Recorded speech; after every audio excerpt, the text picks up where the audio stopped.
I observed silently from the security monitors as my family gathered inside the main boardroom of Mitchell and Sons. Predictably, Dad took his usual place at the head of the long table. To his right, Mom was already organizing her presentation, another speech about keeping the company within trusted hands. Seated beside her, my brother James, who appeared to be mentally rehearsing his acceptance speech for CEO. Attendance was restricted to senior family executives. Just an hour ago, Dad had shut the door in my face with a patronizing smile. "You understand, sweetheart, these conversations are meant for those who actually run the company." By those, of course, he meant men. More precisely, James. The same James who had driven 3 separate departments into near financial ruin but was still hailed as the future of the company.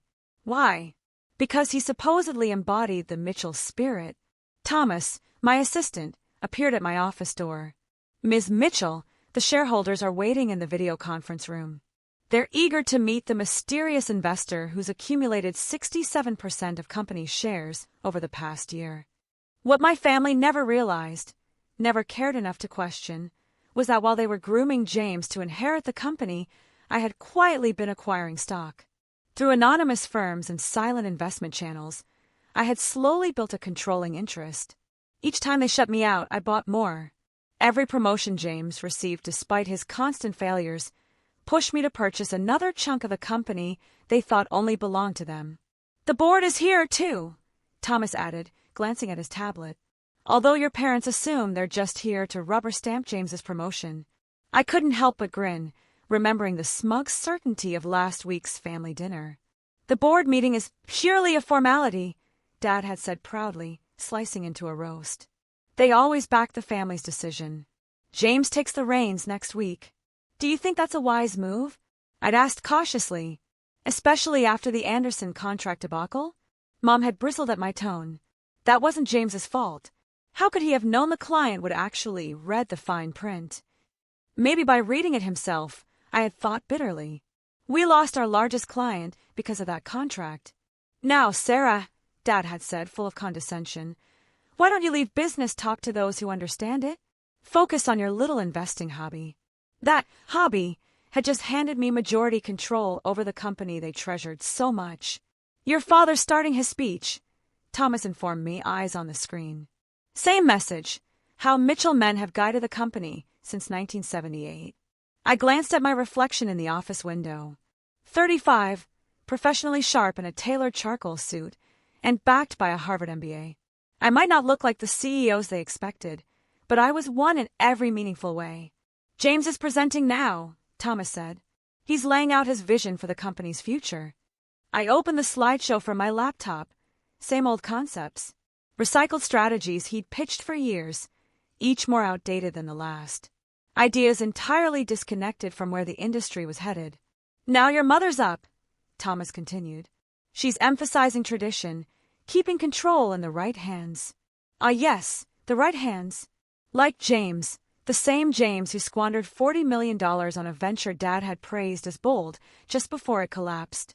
Or Dad himself, who resisted modernization until we were nearly wiped out by the competition. My phone buzzed. A message from James. "Sorry you couldn't join the meeting, sis. Don't worry, I'll make sure you keep your position. Might even swing you a raise." My position was Director of Investor Relations, a title they'd invented to keep me busy with what they considered non-essential tasks. What they never investigated was that the role gave me open access to company equity structures and the power to act on them.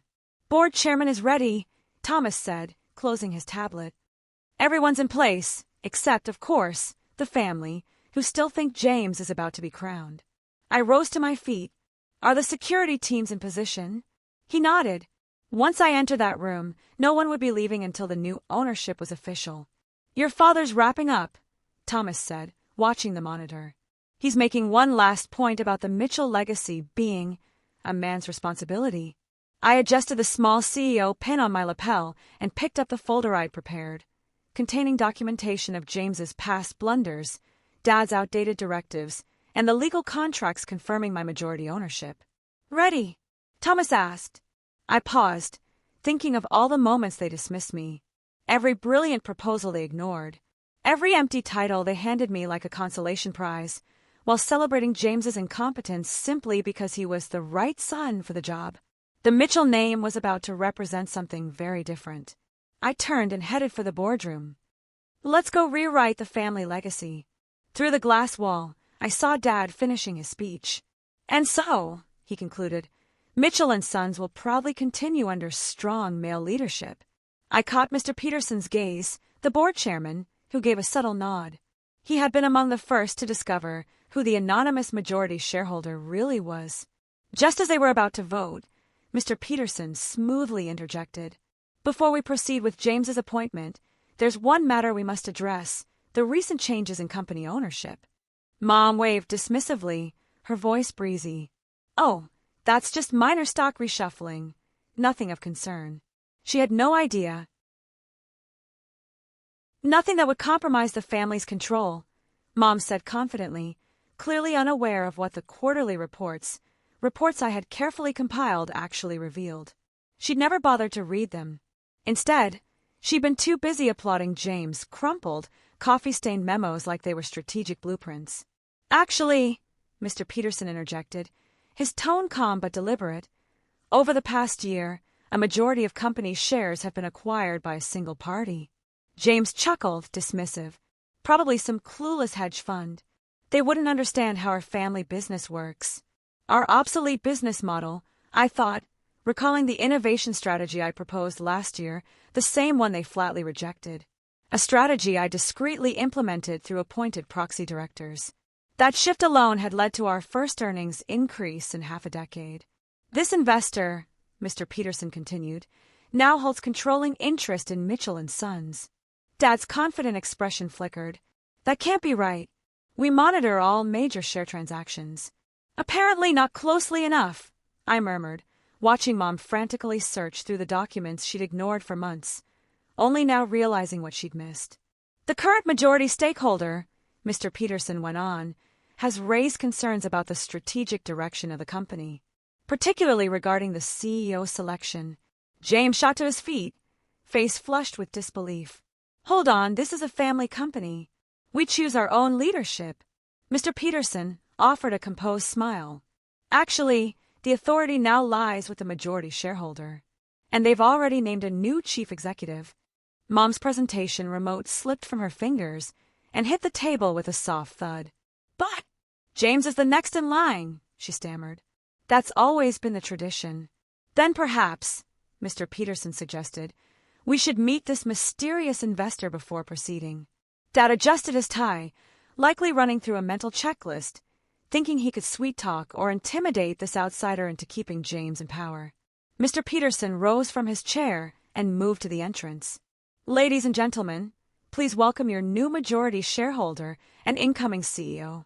I paused with my hand on the door, letting the weight of everything wash over me, the patronizing glances, the ignored recommendations, the endless exclusion from meetings meant only for the real decision-makers. I whispered to myself, time to end the old legacy, and stepped inside. The rhythmic sound of my heels echoed through the stunned silence of the conference room. Mom froze, her coffee cup suspended midair. James's jaw moved, but no words came out. Dad looked as if he were staring at a ghost.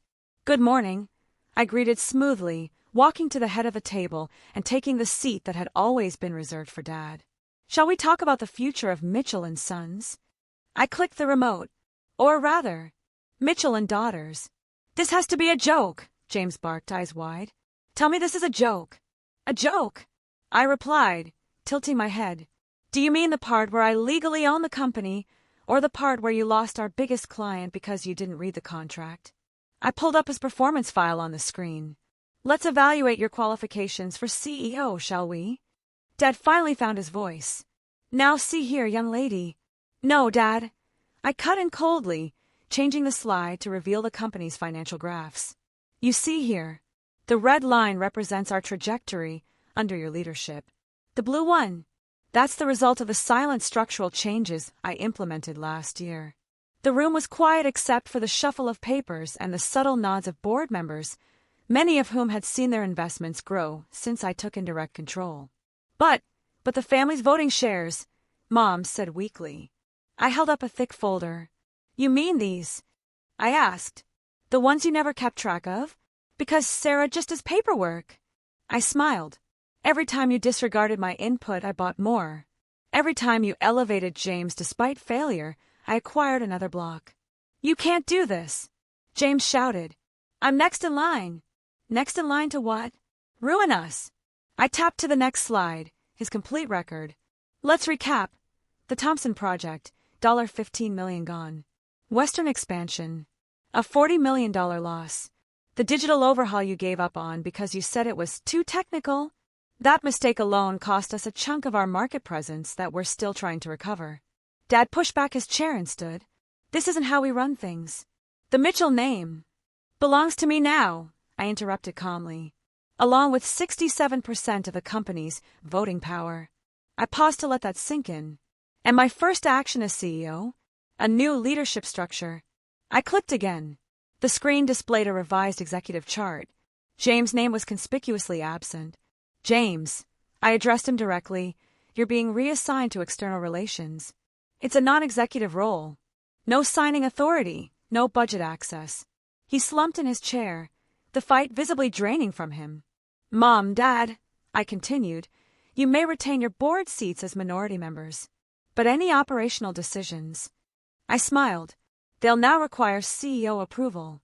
My approval? You're doing this to your own family? Mom whispered. You mean like how you excluded me from every strategic meeting? Or dismissed my ideas without reading them? Or kept rewarding James despite a trail of costly mistakes? I raised an eyebrow.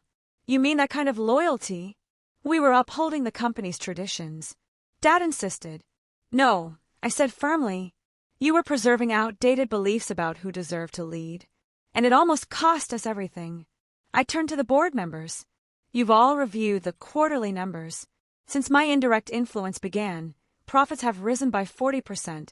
Our systems are finally modern, and market share is coming back. Now that I'm officially at the helm, imagine what we can do next. A quiet wave of approving murmurs rippled through the room. Dad sank back into his chair. One final thing, I said, holding up a sleek binder. New company bylaws. From this point on, executive roles will be assigned based on merit, not bloodline or gender. And meetings will be open to all qualified board members, regardless of whether they match someone's traditional image of leadership. As security personnel discreetly began escorting my family from the room, standard protocol during leadership transitions, James turned back to glare at me. How long have you been plotting this? Since the first day you shut that door in my face, I replied. Every time you left me out, I bought more. Every time you belittled me, I gained more control. I smiled.